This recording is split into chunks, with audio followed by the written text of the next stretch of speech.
Getting back into the state politics, let's say the state government and the various politics that's involved in it. Some people say that, Nagaland state is currently ruled by BJP, some say it's ruled by the NDPP, some say it's ruled by the de facto Chief Minister, Arun Ravi.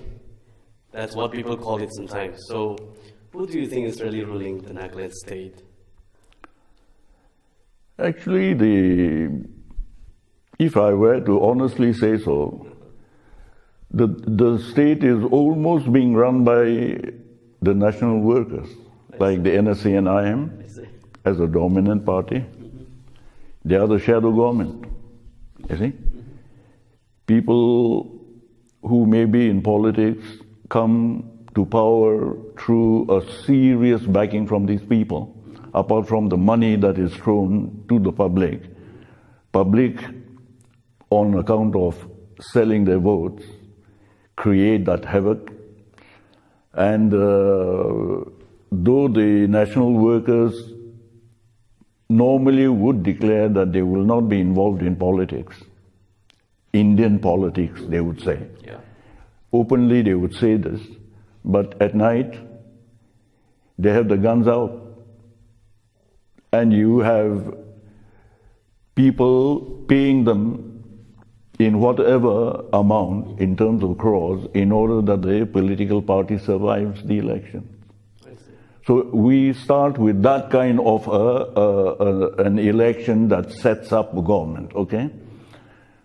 So what happens is, when a government comes to power, they have come to power by the backing of some political, the national workers, factions or the other, you see? Okay. So whoever has been the backer of a political party that has won has a lot of obligations to make, you see? And therefore, when I say, I scratch your back, you scratch mine, yeah, that same principle applies here, okay? So you may have a chief minister, but exactly the reason why I said when a government is even taxed directly by the factions, and the government closes its eyes and pretend it's not paying when they are paying. You see, all departments pay. The government knows this. The ruling party knows this. But they still allow it to happen. No officer gets punished. So here you're talking about who's governing. Yeah. Basically, as far as I'm concerned, it begins from the shadow government of the factions. Now, the BJP as another issue in the balancing situation may be a minority, but they enjoy the clout of having BJP at the center. And for that very factor, as Christians, I don't really think, be it NNDP or NPF or the Congress or whichever party it may be, given a choice, no Naga political party would be comfortable with BJP, which is a seriously Hindu party, with a Hindu ideology that doesn't agree with the basics of what we are as Christians, okay? And because of political conveniences and survival, they have no choice but to join hands with this. But then we take one more step by praising it, you see? I mean, there is no real sense of upright attitude in terms of our ideology, of who we are, and what we should stand for. You see, there is no honor in that anymore, you see?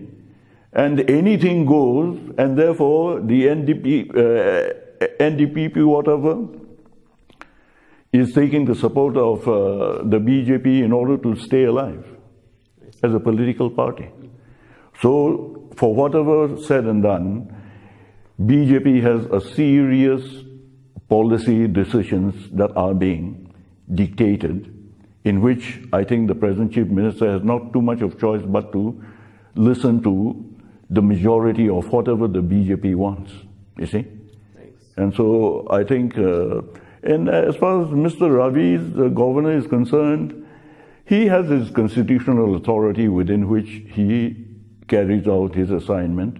And I think the question of him being in command is hardly an issue here, because that's part of a responsibility for him to be the governor, to ensure that the constitutionality of a functioning is being kept upright or observed. And I don't really think he's dictating any kind of a term. His responsibility as a governor is pure technical. Right. His only area of responsibility is that he's also the interlocutor. True. And so it's a very serious issue of a political solution, Naga political issue solutions, and so on and so forth, for which he is the main representative of the Prime Minister, in which he is leading the negotiation and sorting things out.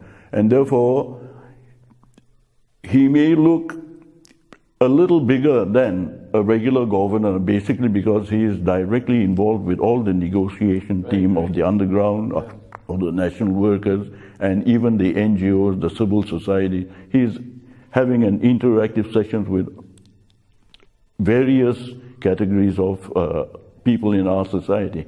So it may look larger than life responsibility in the form of even interference in governance, but I don't think so. Okay. Therefore, I should think that the shadow government is much more powerful than the regular government running the state.